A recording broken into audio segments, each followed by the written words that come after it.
તો જય હિન્દ. ખાખીના બધા જ લવરોને આપણે જેને પીએસઆઈની પરીક્ષા આપી એના માટે ખાસ ઇમ્પોર્ટન્ટ છે, અને જેને નથી આપી એના માટે ઇમ્પોર્ટન્ટ છે. કારણ કે કોન્સ્ટેબલની હમણાં આવવાની જ છે, તો કોન્સ્ટેબલમાં સંભવિત છે આમાંથી બેઠા પ્રશ્નો હોઈ શકે.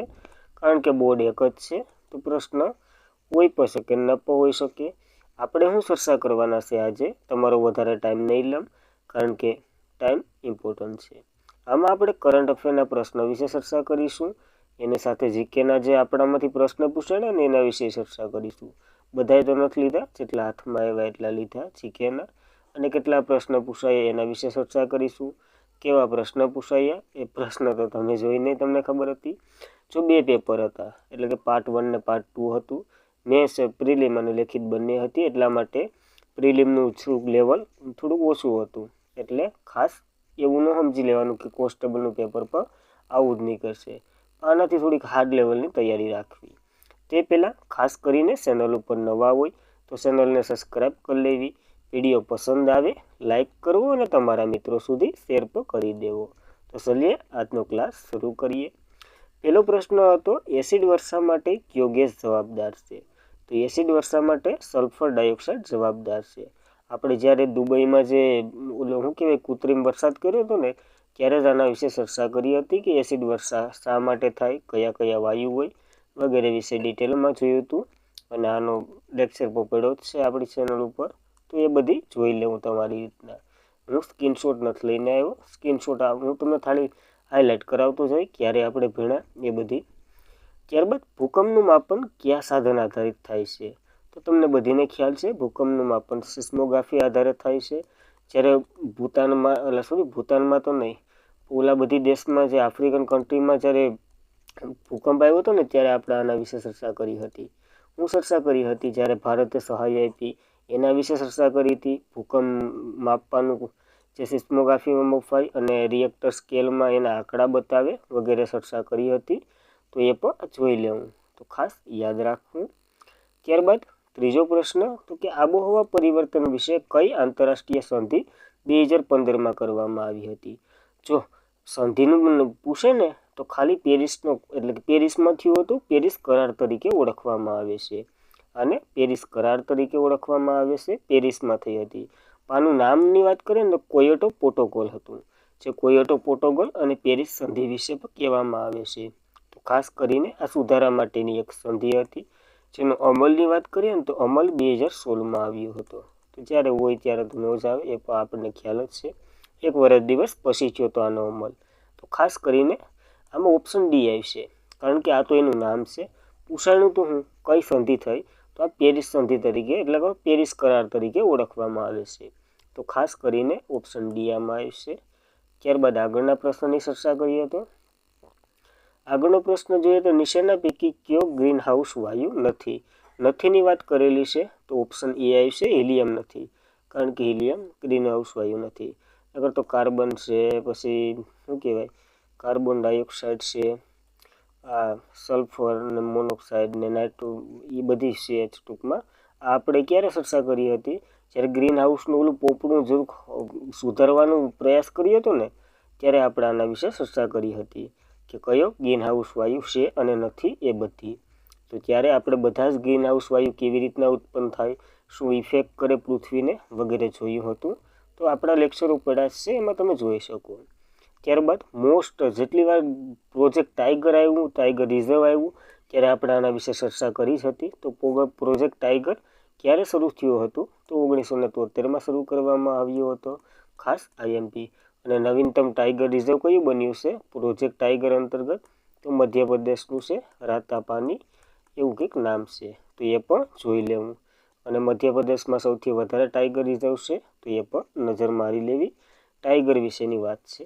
ત્યારબાદ ડીએનએ એટલે શું? તો ડીએનએનું ફૂલ ફોર્મ પૂછેલું છે.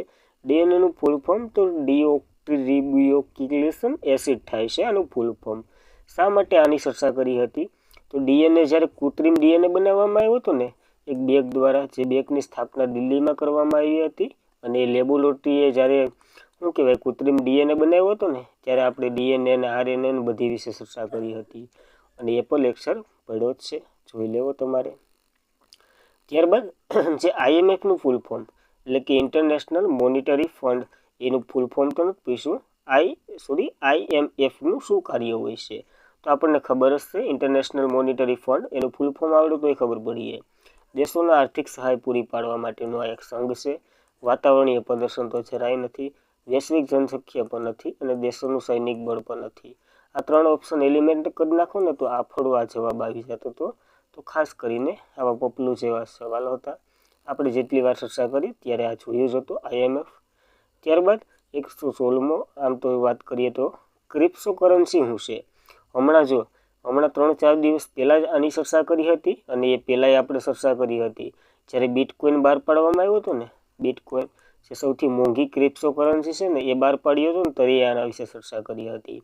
આ શું છે? તો કે ડિજિટલ ચલણ છે, જે મોબાઈલમાં હોય અથવા તો તમારા કોમ્પ્યુટરમાં હોય, અને તેને ટ્રાન્સફરને વગેરે કરી શકો. અને સૌથી મોંઘું જે બિટકોઇન વિશે ચર્ચા કરી એ જ. અને હમણાં કરંટમાં શું છે? તો કે ભૂતાન ગ્રીન ક્રિપ્ટોકરન્સી બનાવી રહ્યું છે.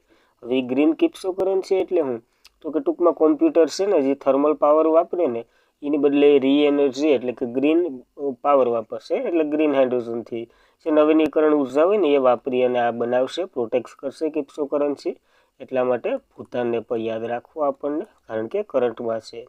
અને જ્યારે આ ભૂતાન વિશે ચર્ચા કરી હતી ત્યારે આપણે જોયું હતું ક્રિપ્ટોકરન્સી કેને કહેવાય અને વગેરે આપણે માહિતી લીધી જ હતી. ત્યારબાદ ઇસરોની વાત છે, તો આનું ફૂલ ફોર્મ તો કોને ન આવડતું હોય. ઇન્ડિયન સ્પેસ રિસર્ચ ઓર્ગેનાઇઝેશન એનું ફૂલ ફોર્મ થાય છે. જેની રચનાની વાત કરીએ ને તો 1969માં થઈ હતી. હાલના અધ્યક્ષ નવા છે, તો ખાસ કરીને યાદ રાખવું. વી નારાયણ છે. વી નારાયણ આના અધ્યક્ષ છે. આનું હેડક્વાર્ટર ક્યાં આવેલું છે? બેંગ્લોર ખાતે છે. બેંગ્લોર. અને આની સ્થાપના જે આપણે જોઈએ જ છે 1969માં થઈ હતી. તો જો આવા સવાલો હતા તમારી સામે. જો તમે ઇન્નમ તૈયારી કર્યા વગરના ખાલી કરંટમાં એકવાર રિવિઝન ન કર્યું હોય ને, તોય તમે આનો જવાબ આપી શકતા હતા, એટલી મને ખ્યાલ છે. ત્યારબાદ તો કે કયું તત્વ સૂર્યમાં સૌથી વધુ જોવા મળે છે? જો કાર્બન તો ન જોવા મળે, જોવા મળતું હોય પણ થોડા અંશમાં. સૌથી વધારે શું છે? તો ઓક્સિજન તો પૃથ્વી ઉપર હોય, નાઇટ્રોજન એ પૃથ્વી ઉપર હોય. હાઇડ્રોજન સૌથી વધારે જોવા મળે છે. હાઇડ્રોજન પ્લસની વાત કરીએ તો હિલિયમ હોય છે, જે ટૂંકમાં શું કહેવાય ઓલામાં જોવા મળે છે, સૂર્યના સૌથી વધુ નજીક. અને સૌથી વધારે હિલિયમ હોય, ત્યારબાદ સૌથી વધારે હાઇડ્રોજન હોય. આપણને શું પૂછ્યું કે સૌથી વધુ માત્રામાં કયો જોવા મળે? તો આ 4ને ક્વોલિફાય કરવાના. સૌથી વધારે આપણે શું કીધું? હા, હાઇડ્રોજન હોય, પછી હિલિયમ હોય, ને એવી રીતના ટકાવારીમાં હોય. સૌથી વધારે એવી રીતના ટકાવારી તો નથી યાદ રાખવી. આઈ થિંક હાઇડ્રોજન લગભગ 70 કે 75% જોવા મળે. 70 થી 75ની વચ્ચે છે, એક્ઝેક્ટ આંકડો તો મને ખબર નથી. અને હિલિયમ જે 24 કે 24% જોવા મળે છે. તો ખાસ કરીને આ ડેટા વધારાનો છે, તો આપ યાદ રાખવું. ત્યારબાદ સેબીનું ફૂલ ફોર્મ પૂછાઈ ગયું. સેબી શા માટે ચર્ચામાં હતી? તો ઘણા એપો અને પોર્ટલોને એને લોન્ચ કર્યા હતા, જેના અધ્યક્ષ પણ નવા બદલી ગયા હતા, એટલા માટે સેબી ચર્ચામાં હતી. સેબીના ફૂલ ફોર્મની વાત કરીએ તો security and exchange board of India એનું ફૂલ ફોર્મ થાય છે. તો security and exchange board of India મોટાભાગનો ઓપ્શન એ જ ફૂલ ફોર્મમાં તો હતો. જેના અધ્યક્ષ કોણ બન્યા છે? તો કે તુહિકાંત પાંડે બન્યા છે. તુહિકાંત પાંડે બન્યા છે, તો ખાસ કરીને યાદ રાખવું. અને જે સેબીની વાત કરીએ ને તો એની રચના તો 1988માં થઈ હતી, પણ એને કંપની એટલે કે જે વૈધાનિક સંસ્થા 1992માં બનાવી હતી. આ તારીખ યાદ રાખી લેવાનો. આ તો ફાઇનલ જ છે કે આની રચના અત્યારે થઈ હતી. ત્યારબાદ 1992 આઈ થિંક 92 છે, ત્યારે આને વૈધાનિક દ્રષ્ટિ મળી હતી. તો ખાસ એ પણ યાદ રાખવું સેબી વિશે એટલું. ત્યારબાદ આગળના પ્રશ્નની વાત કરીએ તો ગુજરાતે વસંત પંચમી ક્યારે મનાવી હતી? જો સેન્ટ્રલ લેવલની વાત કરીએ ને તો આની ઉજવણી દિલ્હીમાં થઈ હતી. ક્યાં? તો કે દિલ્હીમાં. દિલ્હીની સાથે સાથે પુણે, ઘણા ઠેકાણે લખનૌમાં યોજાયું હતું વગેરે. રાષ્ટ્રીય આપણે અમદાવાદમાં ઉજવ્યું હતું, તો ખાસ અમદાવાદમાં ઉજવ્યું હતું. અને અમદાવાદમાં તો કે વસંત પંચમી ક્યારે હોય? તો કે વસંત પંચમી જેની વાત કરીએ ને તો આપણે અમદાવાદમાં ઉજવ્યું હતું. અને મહાસુદ પાંચમના દિવસે હોય. ત્યારે કઈ તારીખ હતી? તો મહાસુદ પાંચમના દિવસે ફેબ્રુઆરી 2, 2025 હતી. તો તો આપણે અત્યારે ઉજવ્યું હતું અને અમદાવાદમાંની ઉજવણી થઈ હતી ત્યાં સુધીનું મેં તમને ભણાવેલું હતું. તો ખાસ યાદ રાખવું. ત્યારબાદ જો આ લેક્ચર લેવાનું મેન કારણ એવો છે કે તમે ભણતા હોય ને તો તમે સારું ભણો એ માટે. કારણ કે હું તમને ગેરમાર્ગે દોરવા નથી માગતો. નકર કાયમી જો આપણો લેક્ચર કાયમી આવતો જ હોય અને ખબર જ હોય કે કરંટ અફેર ભણવાનું જ હોય તો મોટાભાગના પ્રશ્ન આમાંથી તમારા ગમે એવું હાર્ડ પેપર કાઢો ને યુપીએસસીના પ્રિલિમના પેપરો જોઈ લેવાની છૂટ. કરંટના પ્રશ્ન ખાસ કરીને, બીજા તો બંધારણના જોઈ લેવાની છૂટ. કરંટ સિવાય આપણે બંધારણીય ચાલુ રાખ્યું તો એ પણ જોઈ લેવાની છૂટ. બસ એટલો વિશ્વાસ રાખો. આ જો સાબુતી તમારી સામે જ છે. કેટલા પ્રશ્ન આજ નીકળે ને એ આપણે છેલ્લે એનાલિસિસ કરવાના જ છે. ત્યારબાદ કયા મહાનુભાવ વર્ષ 2024માં વડોદરાની મુલાકાત લીધી હતી? તો સ્પેનના હતા. જો ખાલી એટલું ખબર હોય ને કે સ્પેનના હતા વડાપ્રધાન કે કંઈ નહીં, તો સ્પેનના વડાપ્રધાન હતા પેડ્રો સાન્ચેઝ. અને વડોદરામાં શું કરવા આવ્યા હતા? તો કે C-295 ઓલું આપણે તૈયાર કરી રહ્યા 295 એરક્રાફ્ટ તૈયાર કરી રહ્યા છે ને એની મુલાકાતે આવ્યા હતા અને આનું ઉદ્ઘાટન પણ એમણે કર્યું હતું. તો સ્પેનના વડાપ્રધાન હતા. ખાલી એટલું યાદ રહે તો પેડ્રો સાન્ચેઝ. નામ યાદ રહે તો શું કામનું? ઓપ્શન તો આવી જાય ને. એટલા ખાલી આમ એનિમેશનથી તમે કરો ને તો એ ઘણા પ્રશ્ન જોવાયા હતા.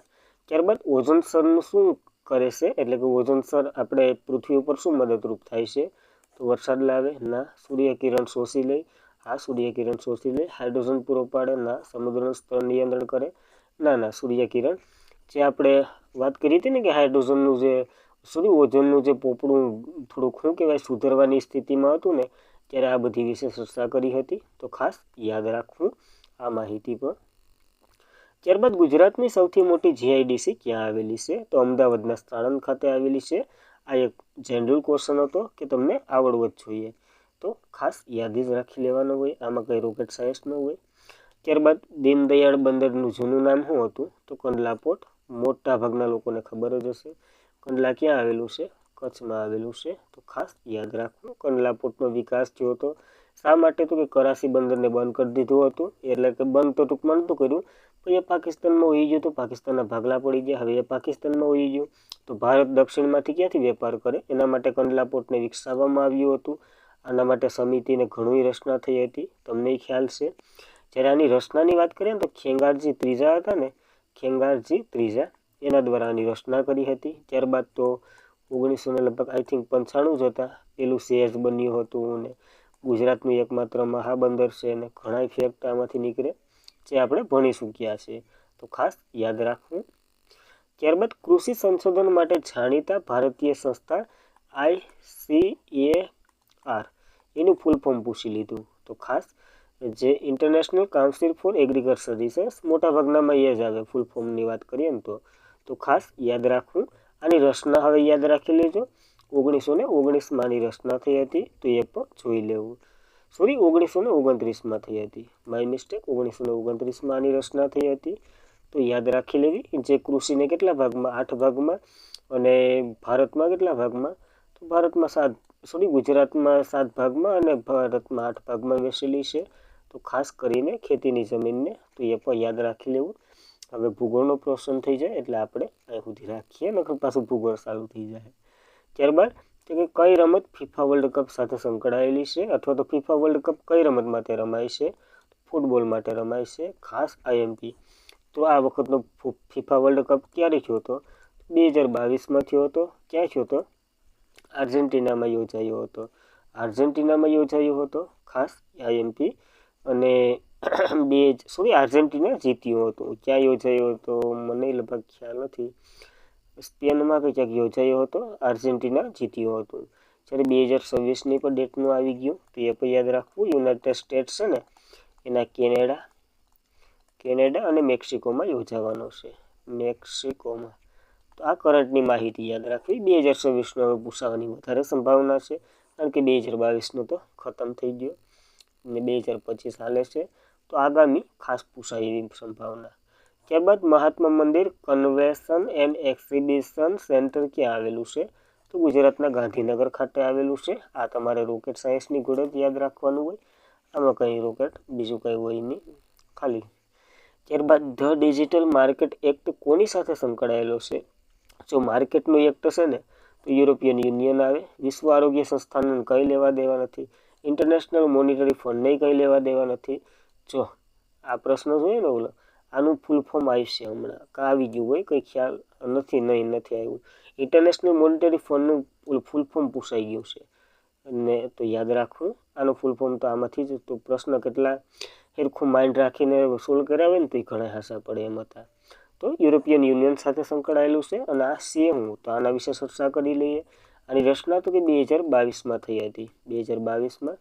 અને 2023 સુધી શું કરવાનું છે તો કે યુરોપિયન યુનિયનના જે દેશો છે ને એમાં વેપારની ન્યાય અને સ્પર્ધાત્મક વધારવાનું છે, એ બીજા દેશો સાથે વધારવાનું છે. તો ખાસ કરીને એના જ માનમાં યુરોપિયન યુનિયને આ the digital market act launch કર્યો હતો. અને એ પ્રશ્ન પૂછાઈ ગયો. તો કરંટ જ હોય, એ પછી 2023નું એ જ હોય અને પેલું હોય એટલે. તો ખાસ કરીને આ પ્રશ્ન આપણે ઘણીવાર જોઈ ગયા છે. મધુબની કલા ક્યાં? હવે આ એક ચિત્રકળા છે, પહેલાં તો એ યાદ રાખજો, ચિત્રકળા છે. અને બિહારમાં બહુ ફેમસ છે. રાધાકૃષ્ણની સાથે જે પિક્ચરો બનાવવામાં આવે ને એ આ મધુબનીમાં જ બનાવવામાં આવે. અને આને વર્લ્ડ હેરિટેજ સાઇટની જે અમૃતની જે લિસ્ટ છે ને એમાંય સામેલ કરેલું છે. તો એ પણ યાદ રાખવું, બિહારનું છે એ ખાસ કરીને. ત્યારબાદ ક્ષેત્રફળની દ્રષ્ટિએ ભારતનું સૌથી મોટું રાજ્ય કયું? તો પહેલા નંબર ઉપર રાજસ્થાન આવશે, બીજા નંબર ઉપર કયું આવે? મધ્યપ્રદેશ આવે, ત્રીજા નંબર ઉપર મહારાષ્ટ્ર આવે, ચોથા નંબર ઉપર ઉત્તર પ્રદેશ આવે અને પાંચમા નંબર ઉપર ગુજરાત. તો યાદ રાખવું, જો પહેલું અહીંથી અહીં બીજું છે, આ ત્રીજું છે અને આ ચોથું છે. આવી રીતના ગોઠવવાના કેમ તો તમે ગોઠવી શકતા હોય, કારણ કે આ તો હાવ પપલું જેવો પ્રશ્ન હતો અને આખા ગામને આવડતો જ હોય. ત્યારબાદ કઈ કૃતિને ઈસવીસન 2024માં ટૂંકમાં 2024નો બુકર પ્રાઇઝ કોને મળ્યો છે? તો ઓર્બિટરને મળ્યો છે. આખા ગામને ખબર છે. આગળનું પુસ્તક છે જે ઓર્બિટર છે ને એ તો કે સાનમંથા હાર્વેનું છે. આપણે જ્યાં સુધી 2024 પૂરું થયું ને ત્યાં સુધી આનું રિવિઝન કરેલું છે. 10 પ્રશ્નો તો હું કાઢમ, તમે કહેતા હોય તો એ બધી તમને ખ્યાલ જ છે. મારે વધારે હનુમાન બાપા સાદી ફાડીને કહે ને એની વડે કહેવાની જરૂર નથી. આપણી સાથે જે વ્યક્તિઓ સંકળાયેલા છે ને એને વિશ્વાસ જ છે. પછી કોને વર્ષ 2025માં પદ્મશ્રી પુરસ્કાર મળેલો છે? તો ખાસ આ પ્રશ્ન તમારા માટે બહુ હાઈટ થાય અને આને ઇગ્નોર પણ કરી દેવો. આમાં આવશે ઓપ્શન તો કે પંકજ શાહ આવશે. કારણ કે જો પદ્મની વાત કરીએ ને તો પદ્મશ્રી ટોટલ 113 વ્યક્તિને મળેલા હતા. હવે એમાંથી યાદ ન રહી, હું સમજુ, મને યાદ નથી રહેતા એટલા, તો એ પ્રશ્ન મૂકી જ દેવાનો હોય. પછી ભૂષણની વાત કરીએ તો ભૂષણ 19 વ્યક્તિને મળ્યા હતા, પદ્મભૂષણ. અને પદ્મ વિભૂષણની વાત કરીએ ને તો 7 વ્યક્તિને મળ્યા હતા. આ બેમાંથી હસ્તે પ્રશ્ન આવે ને તો તમે ટીક કરો, અંદાજિત કરી શકો. આ પ્રશ્નને ઇગ્નોર કરી દેવાય અને આવડતું હોય તો વધારે સારું, 1 માર્ક રોકડો લઈને આવીશું. ત્યારબાદ કયા દિવસને વિશ્વ મહાસાગરીય દિવસ તરીકે ઉજવવાની શરૂઆત કરી હતી અથવા તો ઉજવ્યો હતો? તો જૂન 08 એટલે કે 8મો મહિનો, જૂનનો 8 તારીખનો આ મહિનો છે એ ઉજવ્યો હતો. તો ખાસ કરીને આપ યાદ રાખવું. પ્રશ્ન બેમાંથી એક પ્રશ્ન છે જે આપણે કાયમી ભણીએ જ છે. કયા ક્ષેત્રમાં દાદા સાહેબ ફાળકે પુરસ્કાર મળે છે? તો આપણને ખબર જ છે, સાહિત્ય ક્ષેત્રે મળે છે. તો આ વખતેનો કોને મળ્યો? જો મેળો 2022નો આપ્યો તો મેળો 2024માં. તો પહેલાં તો આ કન્ફર્મ કરજો. અને મળ્યો તો મિથુન દાદાને એટલે મિથુન ચક્રવર્તીને મળ્યો છે. તો ખાસ કરીને એના બધી જ મૂવી માટે આ પુરસ્કાર મળ્યો છે. સાહિત્ય ક્ષેત્રે ફિલ્મ ક્ષેત્રે આપવામાં આવે છે, માય મિસ્ટેક. સાહિત્ય ક્ષેત્રે છે ફિલ્મ ક્ષેત્રે આપવામાં આવે છે અને મિથુન ચક્રવર્તીને મળ્યો છે. તો ખાસ થોડુંક આમથી આમ થઈ ગયું, હકવી લેવું. ત્યારબાદ કઈ યુનેસ્કો વર્લ્ડ હેરિટેજ સાઇટ નથી? તો આ તો આવડવું જ જોઈએ. સુંદરવન છે, આગ્રાનો કિલ્લો છે, ફતેહપુર સિકરી છે, તો વધ્યું કયું? આ નથી. આવી રીતના એનિમેશનથી તમે સોલ્વ કરી શકો છો. ત્યારબાદ વિશ્વ પર્યાવરણ દિવસ, હાવ પપલું જેવો સવાલ છે. વિશ્વ પર્યાવરણ દિવસ આપણે 5 જૂને ઉજવીએ છીએ. થીમ ખાસ કરીને યાદ રાખવી, જમીન ઉપર હતી, જમીન પુનઃ સ્થાપિત કરવી, એના ઉપર આ થીમ હતી. કારણ કે પ્રદૂષણ બહુ થાય છે અને પર્યાવરણને બચાવવું આપણો મૂળભૂત અધિકાર છે. તો એ પણ યાદ રાખવું.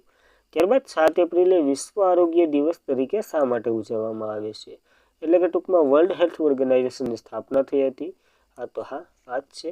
વિશ્વ પોલિયો ના અપાય, SIV ને કંઈ નહીં, એન્ટી મેલેરિયા દિવસ 25 એપ્રિલે ઉજવાય. તો એ પણ ખાસ યાદ રાખવું. જ્યારે પોલિયો દિવસ તો નહીં, પણ પોલિયોની રસી એડબર્ટ જેનરે વિકસાવી હતી. તો એ પણ જોઈ લેવું. ત્યારબાદ સંયુક્ત રાષ્ટ્રના વર્તમાન મહાસચિવ તરીકે કોણ છે? તો એન્ટોનિયો ગુટેરસ છે. આના વિશે આપણે જ્યારે UN વિશે ચર્ચા કરીએ ને ત્યારે આના વિશે ચર્ચા કરતા જ હતા. તો યાદ રાખવું. જ્યારે આ વર્લ્ડ હેલ્થ ઓર્ગેનાઇઝેશનનું આવ્યું ને તો 2-3 પોઈન્ટ કહી દઉં તમને. આની સ્થાપનાની વાત કરીએ ને તો 1948માં આની સ્થાપના થઈ.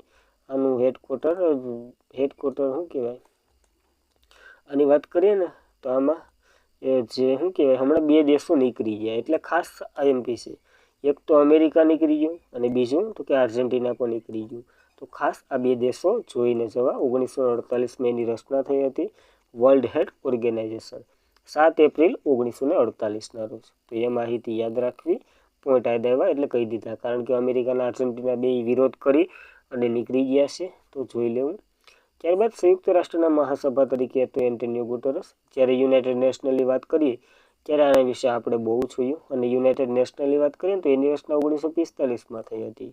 તો ખાસ આ પણ જોઈને જવું. ત્યારબાદ 2024ની જે ફોર્બ્સની સૌથી શક્તિશાળી મહિલાઓની યાદીમાં કયા મહિલા પ્રથમ સ્થાને છે? તો ભારતમાં 3 મહિલાઓને સ્થાન હતું ટોપ 100માં. આપણે ચર્ચા કરી હતી. એમાં પ્રથમ મહિલાની વાત કરેલી છે. આપણા પ્રથમ નહીં, ક્યાં તો કે સૌથી પ્રથમ આવ્યો હોય ને તો ઉર્સુલા વોન ડેર લેયન હતા પ્રથમ સ્થાને. ભારતમાં પ્રથમ પૂછે તો નિર્મલા સીતારમણ હતા, જે આપણા ફાઇનાન્સ મિનિસ્ટર છે. ઘણા હતા જે ઓલાના સ્થાપકને 2-3 મહિલા હતા. તો યાદ રાખવું, નિર્મલા સીતારમણ વગેરે. ત્યારબાદ તો કે પેરિસ 2024 ઓલિમ્પિક કયા ભારતીય ખેલાડીએ મેડલ મળ્યો નથી? ટૂંકમાં એ કોઈ મેડલ નથી મળ્યો. તો આ એ કોઈ મેડલ નથી મળ્યો એની વાત કરીએ ને તો લક્ષ્ય સેન આવે છે. લક્ષ્ય સેનને એ કોઈ મેડલ નથી મળ્યો. આ બેડમિન્ટનના ખેલાડી છે. નકર આ બધી મેડલ જીતીને આવ્યા હતા. મનુ ભાકર છે, સબજોત સિંહ છે અને સ્પોતનિલેલ કુલાસ છે. તો ખાસ જોઈ લેવું આના વિશે પણ. ત્યારબાદ કયા રાજ્ય મસાલાની ભૂમિ તરીકે ઓળખવામાં આવે છે?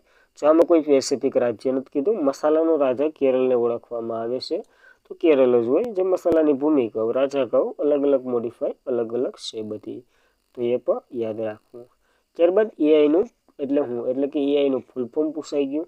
હવે શું કરી લેવું? એઆઈની વાત કરીએ ને તો એનો વિકાસ 1956થી શરૂ છે. એમાં 2025માં તો 24, આમ તો 24 અડધો ને અડધો 25 ધબડા તોડાયેલું. તો આર્ટિફિશિયલ ઇન્ટેલિજન્સ એનું ફૂલ ફોર્મ થાય છે. આર્ટિફિશિયલ ઇન્ફોર્મેશન નહીં, આર્ટિફિશિયલ ઇન્ટેલિજન્સ એનું ફૂલ ફોર્મ થાય છે. તો એના વિશે થોડીક ચર્ચા કરી લેવી. ત્યારબાદ કોણાર્કનું સૂર્ય મંદિર કયા રાજ્યમાં આવેલું છે? પહેલાં તો ઓડિશામાં આવેલું છે. શા માટે ચર્ચામાં છે?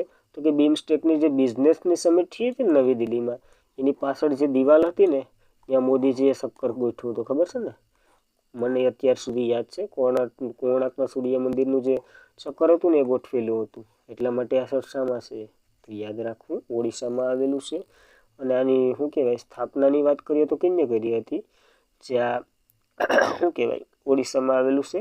અને નરસિંહ અને વન છે ને પહેલા નંબરના, ઇન્ડિયાની સ્થાપના કરી હતી. ટૂંકમાં આ મંદિરનો વિકાસ કર્યો હતો. તો એ પણ યાદ રાખવું. વર્લ્ડ હેરિટેજ સાઇટમાં નામાંકિત છે કોણાર્કનું સૂર્ય મંદિર. ત્યારબાદ તો કે ભારત હેમિસ રાષ્ટ્રીય ઉદ્યાન ક્યાં આવેલું છે? લદ્દાખમાં છે. આજે આના વિશે આપણે ચર્ચા કરી હતી. અને જ્યારે નેશનલ પાર્કની વાત આવે ત્યારે આના વિશે કરીએ. વહેલાની વાત કરીએ તો જીમ કોર્બેટ નેશનલ પાર્ક ઉત્તરાખંડમાં છે. જીમ કોર્બેટના નામ ઉપર એનું નામ હાલ રામગંગા છે. તો એ પણ યાદ રાખવું. આ પ્રશ્ન આજના કરંટ અફેરમાં તમને પૂછી લીધો. તો એ પણ જોઈ લેવું. આ સૌથી મોટું છે એટલે, ને લદ્દાખમાં આવેલું છે. ખાસ બસ એટલું જ યાદ રાખવાનું છે. આમાં બીજું કંઈ રોકેટ સાયન્સ છે નહીં. ત્યારબાદના પ્રશ્નની વાત કરીએ તો શ્રેષ્ઠ ફિલ્મ માટે ફિલ્મફેર એવોર્ડ 2024 કોને મળ્યો હતો? તો તમને ખ્યાલ જ હોવી જોઈએ. 12 ફેલ એટલે કે 12 ફેલને આ એવોર્ડ મળ્યો હતો. અને ખૂબ ચર્ચામાં રહી છે આ મૂવી. તો એ પણ યાદ રાખવું. આખા જે IAS ઓફિસર મનોજ કુમાર ઉપર છે, મનોજ કુમાર ઉપર આ ફિલ્મ આખી નિર્ધારિત છે, તો એ પણ જોઈને જવું. ત્યારબાદ G20 સમિટ ભારતમાં ક્યારે યોજાઈ હતી? તો ભારતની વાત કરીએ તો ભારતમાં 2023ના રોજ યોજાઈ હતી. હાલ કોની મેરે અધ્યક્ષતા છે એની વાત છે, એટલે કે 2025 મેરે, એટલે કે 2025ની અધ્યક્ષતા કોની મેરે છે એ તમારે કોમેન્ટ કરવાની છે, હું નહીં કહું. અને થીમ હતી વાસુદેવ કુટુંબકમ ઉપર એક થીમ પણ હતી, તો ખાલી વાસુદેવ લખવું, કુટુંબકમ તમે તમારી રીતના નાખી દેજો. ત્યારબાદની વાત કરીએ તો કેનેડામાં ઇન્ડિયન બિલ પે ઓનલાઈન સેવા કોણે શરૂ કરી હતી? તો બીકોને સેવા શરૂ કરી હતી. શા માટે? તો કેનેડાથી જે ભારતમાં રૂપિયા ટ્રાન્સફર કરે ને એના ઉપર ઘણા બધા ટેક્સ ને એવું વગેરે લાગતું હતું આપણે, કારણ કે ઇન્ડિયન રૂપિયામાં કન્વર્ટ કરવા હોય ને તો એમાં ઘણું લાગે છે. અને બિટકોઈને એક આવું એપ બનાવ્યું હતું ઇન્ડિયન બિલ પે, જેના દ્વારા તો કે કેનેડાનો વ્યક્તિ કોઈ પણ રીતે અહીંના બિલ ને ફોન પે ને વગેરે, ઇલેક્ટ્રિક બિલ, ફોન બિલ ને વગેરે ભરી શકે ત્યાંથી ડોલરમાં, સ્ટોકમાં ત્યાંથી ડાયરેક્ટ કન્વર્ટ કરી લે. એના માટે બીકનનું નિર્માણ કર્યું હતું, તો એ પણ યાદ રાખવું. ત્યારબાદની વાત કરીએ તો આપણે રોબોટિકમાં કઈ ટેકનોલોજીનો ઉપયોગ થાય? જ્યારે આપણે રોબોટિક ઓલું કેરળનું જોયું હતું ને કે કેરલે પ્રથમ ટીચર રોબોટિક બનાવી, એનું નામ તો કંઈક સારું હતું, મને ખબર નથી. ત્યારે આના વિશે ગુણ જોયા હતા બધી. મશીન લેંગ્વેજ જાણે, વાયસેલ ટેકનોલોજીનો ઉપયોગ કરે, કૃત્રિમ બુદ્ધિ એટલે કે એઆઈનો યુઝ કરે, એટલે કે ઉપરોક્ત તમામ આવશે. તો ખાસ કરીને આ હતા ક્વેશ્ચનો, બધા જ સમજી લો ને કે 42 એટલે એક કાઢ નાખો, 41 જેટલા પ્રશ્નો પૂછાણા, સોરી કેટલા 41 જેટલા પ્રશ્નો પૂછાણા આપણા જ ક્લાસમાંથી. 41 તો મેં આમ શું કહેવાય ખાલી પેપર જોતે કાઢ્યા છે, બીજા વધારાના તો બંધારણના નથી લીધા.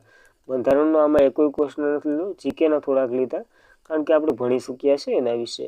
અને કરંટના તો 25ની, હા એટલે કે એનાથી 25માંથી એકોય પ્રશ્ન આપણા ક્લાસની બરાબર ન થયો. તો ખાસ એટલો વિશ્વાસ રાખી અને ભણજો, નોકરી લેવી હોય તો. નકર તો બીજા કલાક દોઢ કલાકના લેક્ચર એ બનાવે જ છે. કલાક દોઢ કલાક તો ગણિત લેવાની કાયમી, સવારમાં 7થી શરૂ થાય, 9 હાલે, 8:30 હાલે. આપણે 15થી 20 મિનિટમાં ક્લાસ પૂરો કરીએ અને તમારે જે ઇમ્પોર્ટન્ટ કરંટ છે ને, એટલે કે ઇમ્પોર્ટન્ટ માહિતી છે ને એ જ આપીએ. 3-4 દિવસમાં તબિયત સારી નથી, નકર તો ક્યારનો વિડીયો લેવો હતો. તો તમારા બધીની દુઆથી હવે થાય છે ધીરે ધીરે બધી કમ્પ્લીટ, તો યાદ રાખવું. અને આ હતું જે પીએસઆઈનું પેપરનું એનાલિસ કર્યું એ. જો તમારે વિશ્વાસ ન આવતો હોય તો તમે વિડીયો બધી પડ્યા જ જોઈ લેવા. તમારે આમે રિવિઝન તો કરવું જ પડશે, કોન્સ્ટેબલનું હમણાં આવે તો એનું જાન્યુઆરીથી ઉપાડો અને આ બધી ક્વેશ્ચનો જોતા જાઓ કે પીએસઆઈમાં ખાલી ટાઢાપુર ના મૂકે કે આવ્યા, તો એ તમે જોઈ સ્ક્રીનશોટ મને નાખજો, તો હું કમ્યુનિકેશનમાં પોસ્ટ કરી, તો એ બધી બીજાને પ્રૂફ મળે ને. કારણ કે જે ભણાવે એ બધી સારું જ ભણાવતા હોય 2-3 ને બાદ કરતા. કારણ કે 1.5 કલાકનો કરંટ અફેરનો લેક્ચર જોવો, એમાંય ભારાંક હોય તો વાંધો નહીં, નકર 100 માર્કમાંથી કરંટ અફેર પૂછાવાનું હોય ને એમાંય ભાઈ કલાક કરંટ અફેરને આપે, ભાઈ અથવા બેન જે હોય, તો પછી ક્યારેય ભેરું થાય નહીં. આજના માટે એટલું હતું, હવે સમાપ્ત કરી દે, તમારો ટાઈમ ઇમ્પોર્ટન્ટ છે. Thank you for watching this video. જય હિન્દ, જય ભારત. ભણતા રહો, હસતા રહો, કારણ કે જિંદગી 2 પલ કી.